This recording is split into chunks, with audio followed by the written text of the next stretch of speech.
Yo, what's going on, everybody? We back with another one, and as you can probably tell by the thumbnail, we're doing a little oil change, a little maintenance on the truck.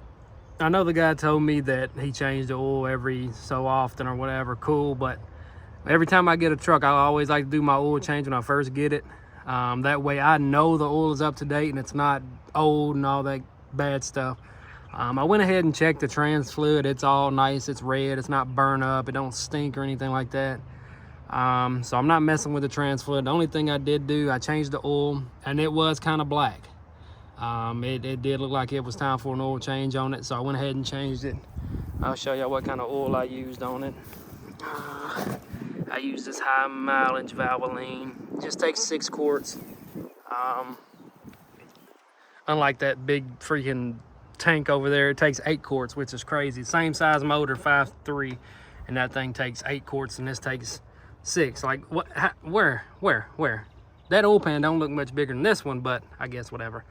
So yeah, we went ahead and changed the oil. Like I said, the oil on this was pretty dark colored.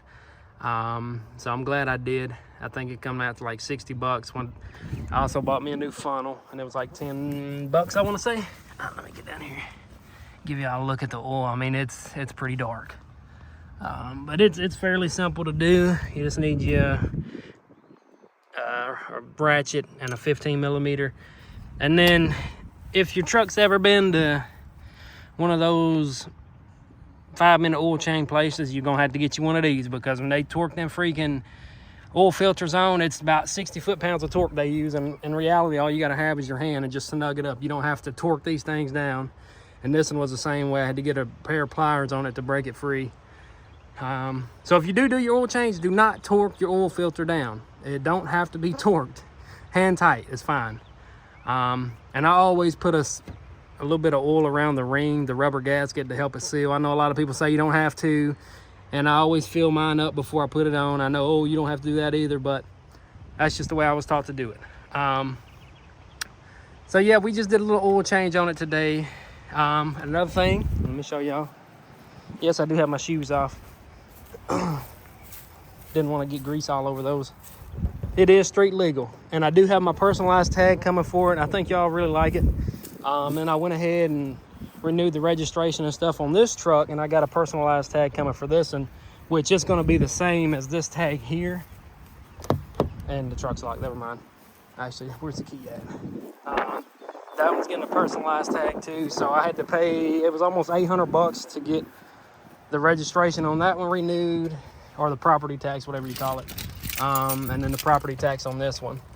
And which, this one was $236, and this one was only $375. And this one's a 2020, and this is a 06, so 14-year difference, and it's only like $100 difference, which is crazy. But yeah, this tag is what's gonna be on the 2020, and I just got a custom North Carolina tag. It's gonna be the same layout as this one, it's just gonna be customized. So yeah, we got our personalized tag coming for this too, and we also have some stuff coming today. I don't know if it's gonna be in. It says it's at the facility and waiting to be delivered. We got some small stuff off Amazon Wednesday night. So we got some stuff coming today. I don't know if it's gonna be in today or I'll make a video today, but if it does come, I might go ahead and do it, because it's just small stuff, little odds and ends.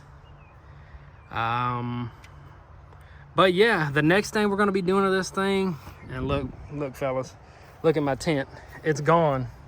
It's gone. I had to rip the tent off of the front windows because they wouldn't pass inspection. And then, well, my mom tried to take it and get it inspected Wednesday. They told her the tent's too dark, you can't inspect it. So I ripped it off Wednesday evening, had her take it back up there yesterday. And she gets up there and she shows them the title and all that stuff. And they're like, oh, well, if we'd have known it was from South Carolina, you could have left your tent on there. That don't apply to you until a year later after it's owned in North Carolina. So I could have left my tent on, but, you know, it is what it is. It was 35 over 5% on the front. The dude told me it was just 5%.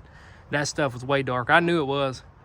But I think I'm gonna take a ride to the salvage yard, because these mirrors, I like them, don't get me wrong, but they're not, I can't use the power buttons on them.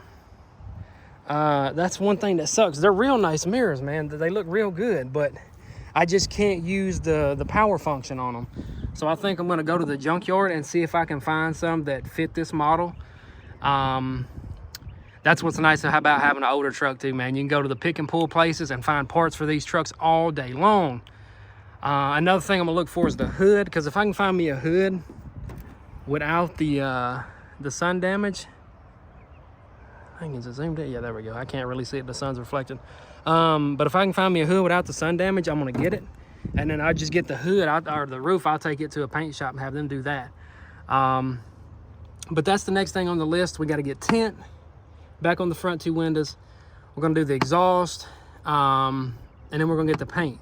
And after we get all that done, then we're gonna dive into this motor, and we're gonna get all new lifters, push rods, rockers, a cam, rear main seal. It does have a small oil leak, rear main seal leak. It's real small. And I know 9 times out of 10, these trucks have that issue. And I see some tape on something right there. Y'all see that right there? That looks like freaking painter's tape. I don't know what's going on there. I don't know what that goes to. Maybe like a evap sensor or something. I don't know. But yeah, that's the next things we're gonna do. Tint, exhaust, maybe a small lift, paint, and then we're gonna get into this motor. And we're gonna get it sounding right. Which it runs good now, don't get me wrong. I love the way it sounds. It's nice and quiet, it rides smooth, all that good stuff. But it's gonna get a cam in it. Nothing crazy. I don't want anything stupid, crazy. You know, I just want something basic. The main thing I want to do is get the components on the inside of the motor replaced with better stuff, basically. So I can have this thing another 200,000 miles.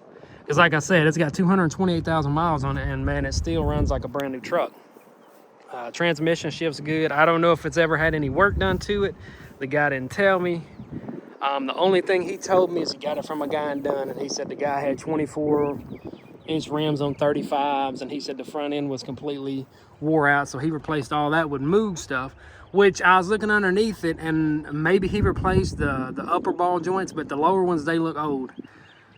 So I think Moog sells like a front end rebuild kit. I'm gonna check into that, and if they do, I'm probably gonna buy that and go ahead and do the whole front end rebuild. And where's it at? Yeah, there's the steering for the steering racks over there. I might change that out as well, because there is a little bit of play in the steering wheel. It's not horrible, but I want this thing to be nice and tight like that truck, because when I switch from that truck to this truck, it's a big difference in the steering play, which is understandable. I mean, it's an older truck. I get it, no worries. But yeah, that's the plans, man. If my stuff from Amazon comes in today, I'll put out another video. But I was just gonna let you guys know what I was doing today, because I highly recommend it. Like I said, if you buy a used vehicle, no matter what they tell you, oh, it's been changed, go ahead and change your oil. Check all your fluids. Make sure all your fluids are good and up to date, and not 3,000 miles over an oil change and none of that bull crap, because it will cause you problems in the long run. So that's gonna do it for this video. If you guys enjoyed, hit that like button. I know we just hit, I think we hit 900 subs, so we're closing in on that 1,000 mark, which is gonna be awesome. It's gonna be real cool. But yeah, that's gonna do it for this video. Peace.